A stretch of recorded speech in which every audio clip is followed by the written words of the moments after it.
निर्माण हुआ। तुमरुका जी ने चंचूला देवी से एक बात कही, जिसके घर में पार्थिव शिवलिंग का निर्माण होता है उसके घर में कभी लक्ष्मी की कमी नहीं होती है, वहां लक्ष्मी सदा निवास है। वहां लक्ष्मी सदा निवास करती, सदा।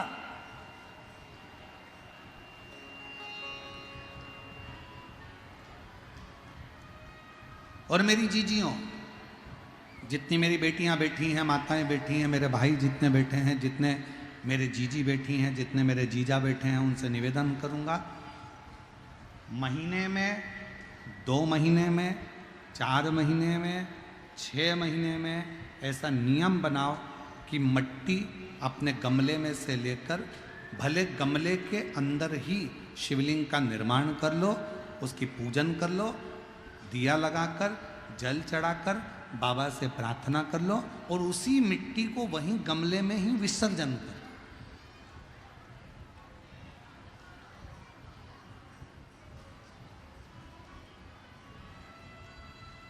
जो लोग कहते हैं हमारा व्यापार नहीं चल रहा, जो लोग कहते हैं हम बड़े दुखी हैं, बहुत तकलीफ में हैं, बहुत कष्ट में हैं, बहुत परेशानियां चल रही हैं, बहुत कष्ट चल रहा है, बहुत परेशानियां हो रही हैं और हमारा व्यापार नहीं चल रहा, ये नहीं हो रहा, वो नहीं हो रहा, तो अगर कोई तुमसे अगर इस तरह से बोले तो उसको कहना, प्रत्येक महीने शिवरात्रि आती है, प्रत्येक महीने,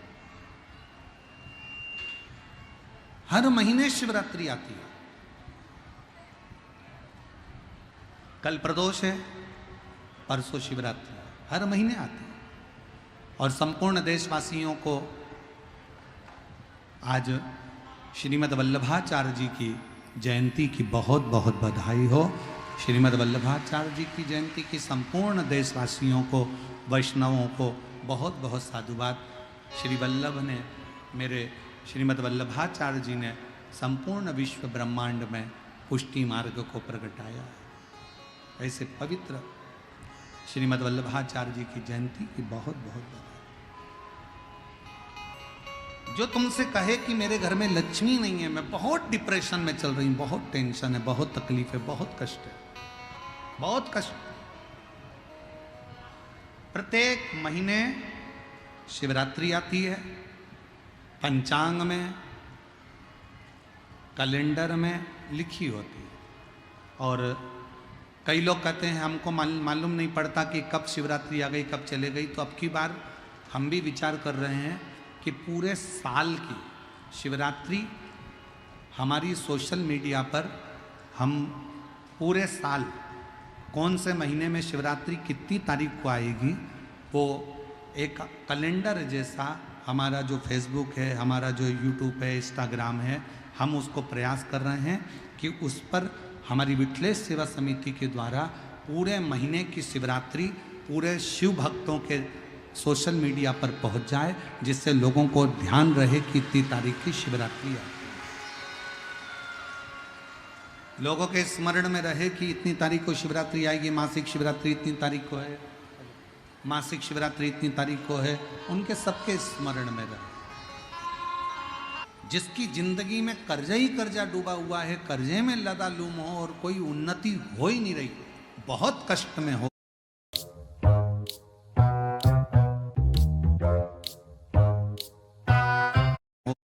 दीप लगाएं, शिव जी के मंदिर में जाकर दीप लगाएं और अपने घर के दरवाजे पर दीप लगाएं। प्रदोष के दिन बेलपत्र के वृक्ष के नीचे लगाया गया दीपक, शिव मंदिर में लगाया गया दीपक और अपने दरवाजे पर लगाया गया दीपक, ये तीनों जब एकाग्रित भाव से दीप लगाए जाते हैं तो ब्रह्मा विष्णु महेश हमारे कार्य की सफलता देते ही हैं। उसमें अटकल नहीं है, उसमें तकलीफ नहीं है।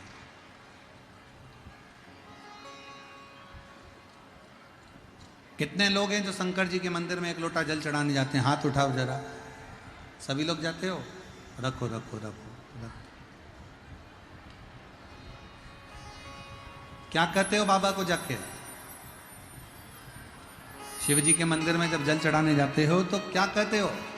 घर से जाते समय 1 लोटा जल जब लेकर निकलो तो घर के दरवाजे से निकलते समय श्री शिवाय नमस्तुभ्यम। मंदिर में जब प्रवेश करो तो श्री शिवाय नमस्तुभ्यम। और शंकर जी को जब जल चढ़ाओ तो अपने बाबा को अपने दिल की बात, बाबा मैं आपकी बेटी हूँ, बहुत कष्ट है बाबा, ये तकलीफ है बाबा, बाबा आप ये कार्य कर दीजिए। शिव को जल चढ़ाते समय और जलाधारी का स्पर्श करो, जलाधारी का स्पर्श करो और बाबा से विनय करिए, हम तो बाबा के भरोसे। शिव जी के मंदिर में जब जल चढ़ाने जाते हो तो क्या कहते हो? घर से जाते समय 1 लोटा जल जब लेकर निकलो तो घर के दरवाजे से निकलते समय श्री शिवाय नमस्तुभ्यम। मंदिर में जब प्रवेश करो तो श्री शिवाय नमस्तुभ्यम। और शंकर जी को जब जल चढ़ाओ तो अपने बाबा को अपने दिल की बात, बाबा मैं आपकी बेटी हूँ, बहुत कष्ट है बाबा, ये तकलीफ है बाबा, बाबा आप ये कार्य कर दीजिए। शिव को जल चढ़ाते समय और जलाधारी का स्पर्श करो, जलाधारी का स्पर्श करो और बाबा से विनय करिए, हम तो बाबा के भरोसे चलते, हम तो बाबा के भरोसे चलते, ये दुनिया वाले जलते, ये दुनिया वाले जलते, हम तो बाबा के भरोसे चलते, डमरू वाले के चलते, डमरू वाले के भरोसे चलते। जैसे ही पार्थिव शिवलिंग का निर्माण हुआ, भानुमति और रामनाथ ने आकर दर्शन किया। दर्शन करते से ही बाबा से प्रार्थना करी, बाबा आज गांव के लोग शिवरात्रि का पर्व मना रहे हैं, सब घर से 1 लोटा जल, 1 लोटा दूध शिवालय जाना, हमारे पास दूध ले जाने की भी सामर्थ्यता नहीं, हमारे पास दूध ले जाने की भी सामर्थ्यता नहीं, आप कृपा करें। अगर आपने कथा सुनी होगी रतनगढ़ की, तो रतनगढ़ की कथा में हमने कहा था कि शंकर भगवान को 50 किलो, 2 किलो, 5 किलो, 1 किलो दूध की जरूरत नहीं है। शंकर भगवान को अगर देसी गाय का 2 बूंद दूध भी चम्मच में लेकर भी अगर शंकर जी को चढ़ा दोगे तो शंकर उसको स्वीकार कर ले।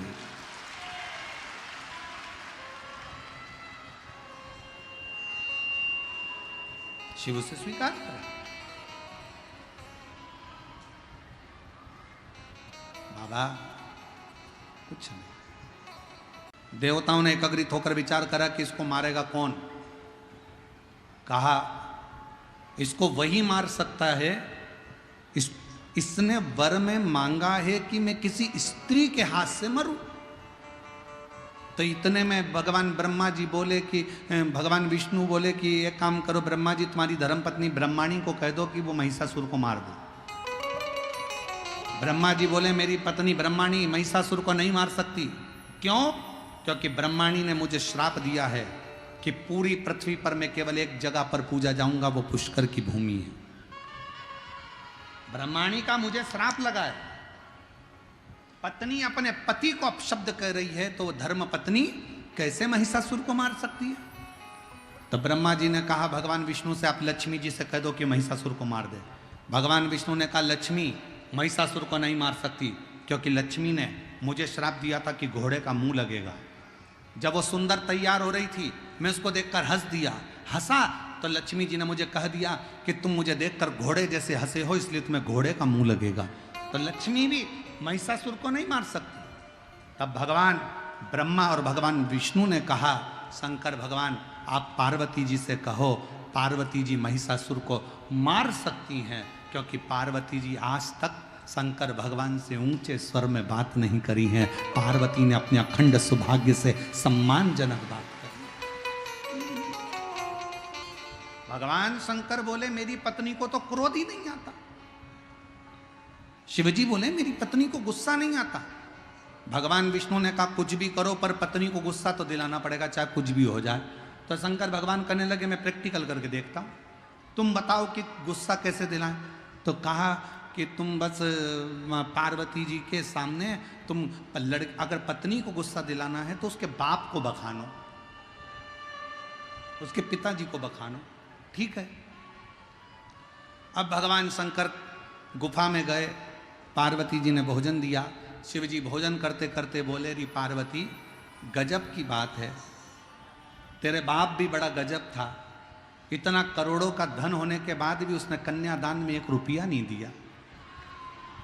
पार्वती जी मुस्कुराती रही। पार्वती जी ने पूछा क्या क्या चाहिए था कन्यादान में? अरे कम से कम सोफा देता, अलमारी देता, फ्रिज देता, कूलर देता, वॉशिंग मशीन देता, इतना सारा सामान देता।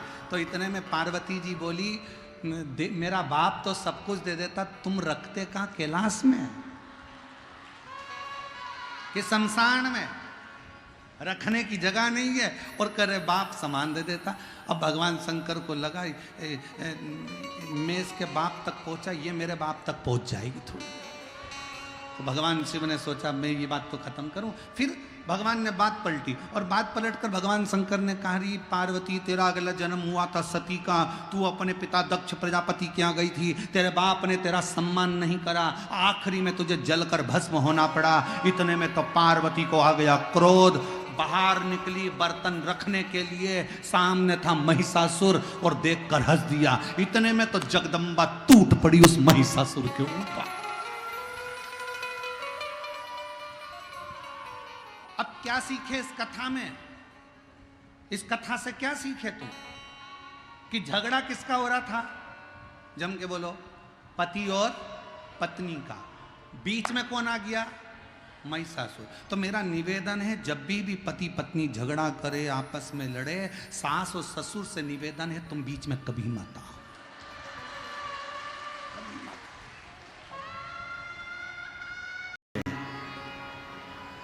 11 मई से 17 मई तक की, तो उस कथा में आप स्मरण करेंगे कि भगवान शंकर की जो बेटियां हैं, उन शिवजी की बेटियों के जीवन में कितना कितना कष्ट आया और उन बेटियों ने अपने पति का साथ देकर शिव की कृपा से, शंकर की करुणा से अपने जीवन के सारे दुखों को समाप्त कर।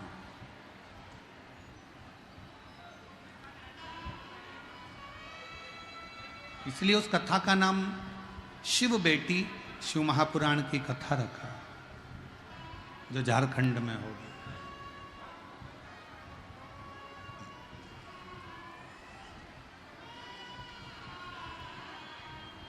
भानुमति ने कहा चिंता मत करो, छोड़ो शिव पर, विश्राम करो। सुबह उठे, आज बच्चों ने कहा माँ 2 दिन से अन्न का दाना नहीं मिला, आज बहुत भूख लग रही है माँ, कुछ मिल जाता तो हम पा लेते। माँ ने कहा बेटा आज तो शिवरात्रि है और आज तो भोजन अपन करते ही नहीं है, आज तो व्रत है।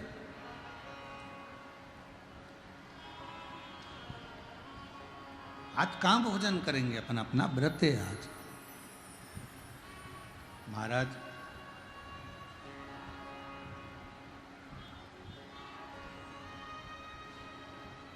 चारों बच्चे पार्थिव शिवलिंग का निर्माण करने लगे।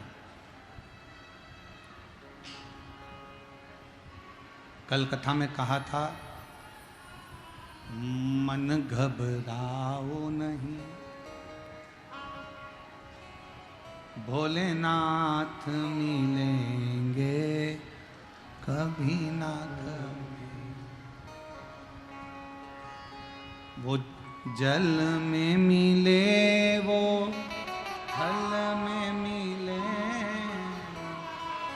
आकाश में मिलेंगे कभी ना कभी। मन धीर धरो घबरा, थोड़ा सा धीरज बांध कर रखना, शिव मिलेगा।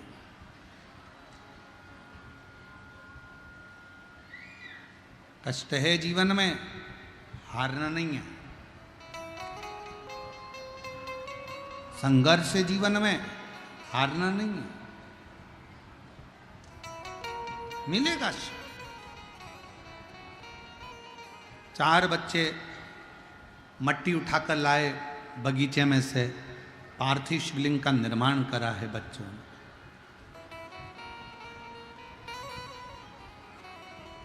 और पार्थिव शिवलिंग का निर्माण कर कर दौड़कर घर के अंदर गए। मां से कहा, मां देखो आज शिवरात्रि है, आप शंकर जी के मंदिर जाती, हमने शंकर जी को अपने घर में लेकर आए, हम शिव को अपने घर में लेकर आए। जब श्रावण के महीने की शिवरात्रि आती है, ऑनलाइन शिव जी की अभिषेक पूजन अपन लोग करते हैं। आप लोग करते हैं उस समय ऑनलाइन अभिषेक पूजन ऑनलाइन करी जाती है। और शिवरात्रि के समय पर जब ऑनलाइन पूजन करते हैं तो उसका प्रभाव यही रहता है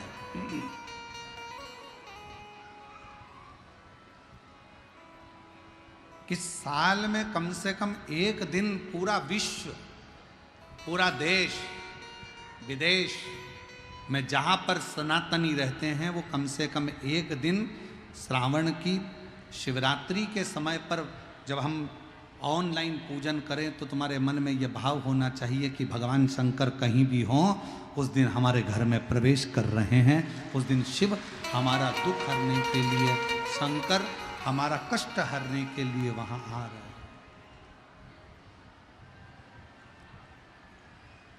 भगवान शिव आ रहे, ये अपने भीतर एक भाव प्रकट करो। एक पत्र है, अच्छा है, देखिए।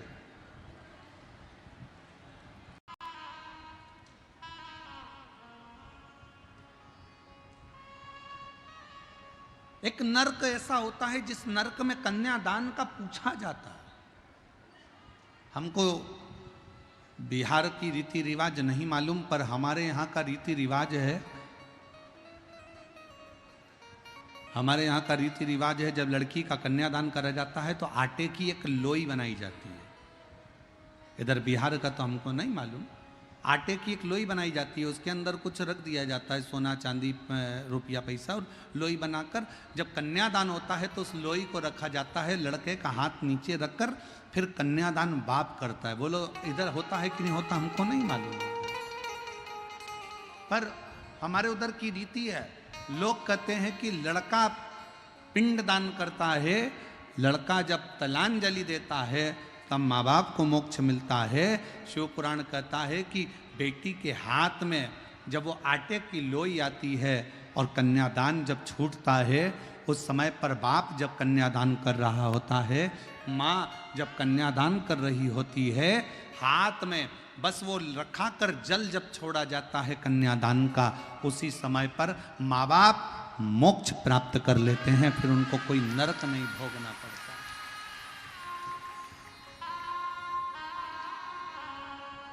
फिर उनको कोई नरक नहीं भोगना पड़ता।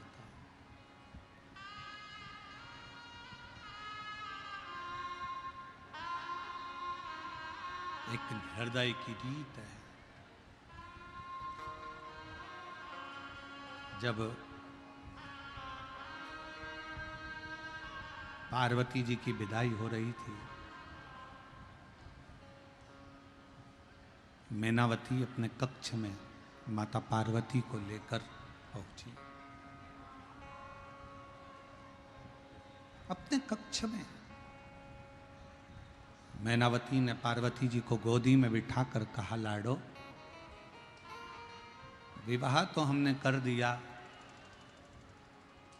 पिता के घर में कितना भी वैभव होना वो मूल नहीं है, पर पति के घर में जो वैभव होगा ना उसमें अपनी जिंदगी को निकालना है।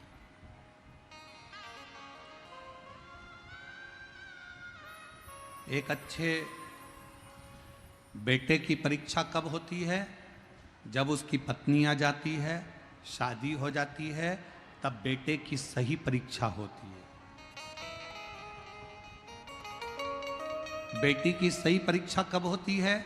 जब वो युवान हो जाती है, जवानी अवस्था में आ जाती है, और उस समय पर बेटी की परीक्षा होती है कि ये माँ बाप के अनुसार चल रही है या किसी अन्य लड़के के चक्कर में अपने माँ बाप को ठोकर मारकर जा रही है। बेटे की परीक्षा होती है जब उसकी शादी होती है, बहू आ जाती है।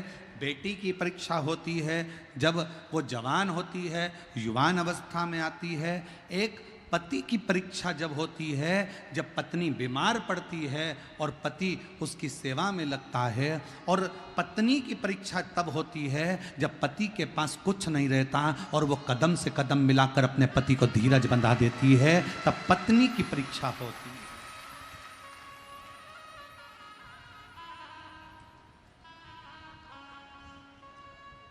आपको मोक्ष मिलेगा। परशु महापुराण की कथा कहती है, बेटा एक कुल को तारता है, बेटी 2 कुल को तारती है। सारी पुराणे कहती है कि बेटा पिंडदान करेगा, तर्पण करेगा, तिलांजलि करेगा, तब माँ बाप को मोक्ष मिलेगा। शिव महापुराण की कथा कहती है माँ बाप का सबसे बड़ा मोक्ष कब होता है? जब वो अपनी बेटी का कन्यादान अपने हाथों से करते हैं।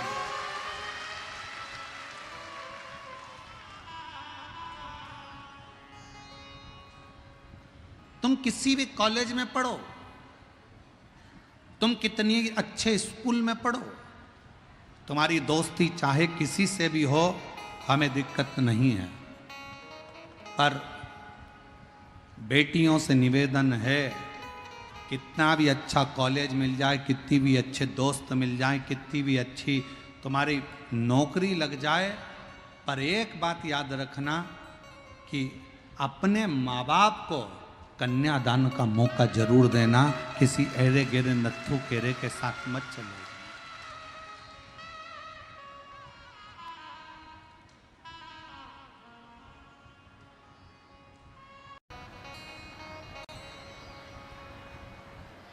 शिव जी को पाने के लिए कोई मंत्र की, कोई तंत्र की, कोई स्तोत्र की जरूरत नहीं पड़ती। भगवान शंकर को पाने के लिए केवल तुम्हारे भावों की जरूरत पड़ती है। मेरी इसमें कई जीजियां बैठी हैं, कई मेरे ऐसे जीजा बैठे हैं, कई जीजियां बैठी हैं, कई बेटियां बैठी हैं, कई बेटा बैठे हैं। जो हो सकता है कि कुछ पढ़ाई नहीं करें, हो सकता है कोई कॉलेज नहीं गई हो, कोई स्कूल नहीं गई हो, कोई बहुत एजुकेशन नहीं करी हो, बहुत उच्च पढ़ाई ना करी हो, और बहुत अच्छे कॉलेज में भी नहीं पढ़ पाए, बहुत अच्छे स्कूल में भी नहीं पढ़ पाए। पुराना जमाना था, हो सकता है नहीं गए।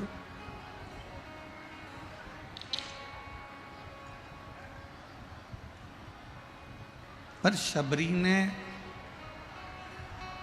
भले कुछ नहीं पढ़ा, पर शबरी ने अपने दिल में मातंग बाबा के कहने से राम जी को बिठा लिया।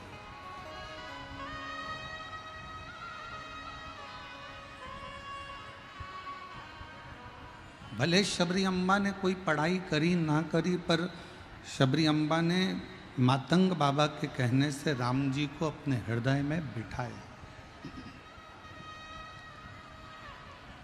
अपने हृदय में विराजमान किए। शबरी अम्बा, माता शबरी ना मंत्र जानती हैं, ना तंत्र जानती हैं, ना विद्या जानती हैं, ना कोई उपासना जानती है। माता शबरी को बस मातंग बाबा ने कह दिया था कि राम एक दिन तेरे दरवाजे पर आएंगे, तो बुआरी लगाती रहे, झाड़ू झाड़ती रहे।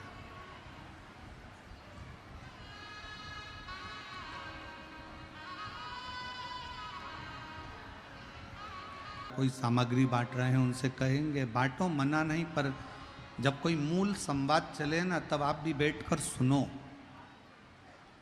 बिहार में ये मौका बार बार नहीं लगता, ना जाने क्या बाबा ने कृपा करी जो सिंहेश्वर में ये मौका लगा है, उसको सुनो।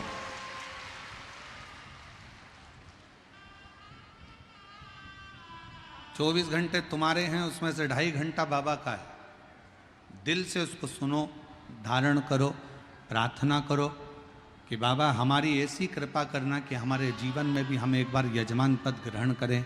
और ऐसे ही शिव महापुराण की कथा अपने बिहार में होती है। भानुमति ने रामनाथ से कहा कि बच्चे कभी नहीं बोले कि हमको भोजन चाहिए, बच्चों ने कभी नहीं कहा कि हम भूखे हैं। बच्चों को भोजन मिला तो ठीक, और भोजन ना मिला तो ठीक। वो नहीं कह रहा है कि हमको भूख लगी है, हमको प्यास लगी है, या हमको भोजन ला कर दो, या हमको कुछ ला कर दीजिए। वो नहीं बोल रहा।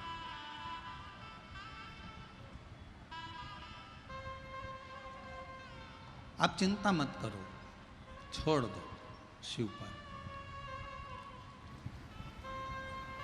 एक ज्ञान और एक व्यवहार, दो चीजें हैं। एक ज्ञान और एक व्यवहार, ये दो चीजें हैं।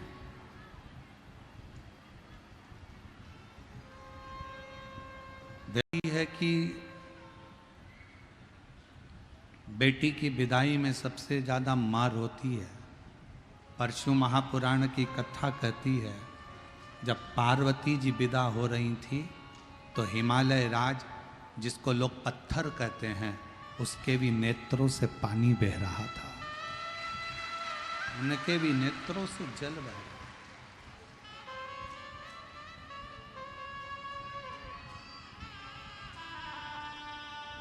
बेटा माँ को प्रिय होता है और बेटी पापा को, उसके पिताजी को प्रिय होती है, उसके बाबुल को प्रिय होती है, उसके पापा को प्रिय है। ये दुनिया की बड़ी विचित्र रीति है कि माँ जन्म देती है, पाल पोस कर बड़ा करती है, गर्भ में रखती है। 9 महीने तक माँ अपने पेट में रखकर अपनी बेटी की परवरिश करती है, पढ़ाती है, लिखाती है, उसको संभालती है।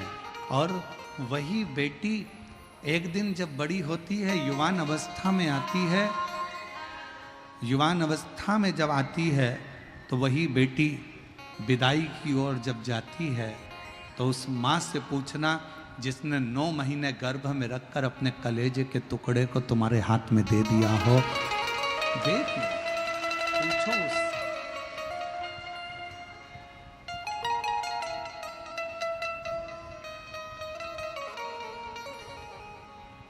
और कैसो अमीर साहूकारो म्हारा बाबुल, बेटी धरी।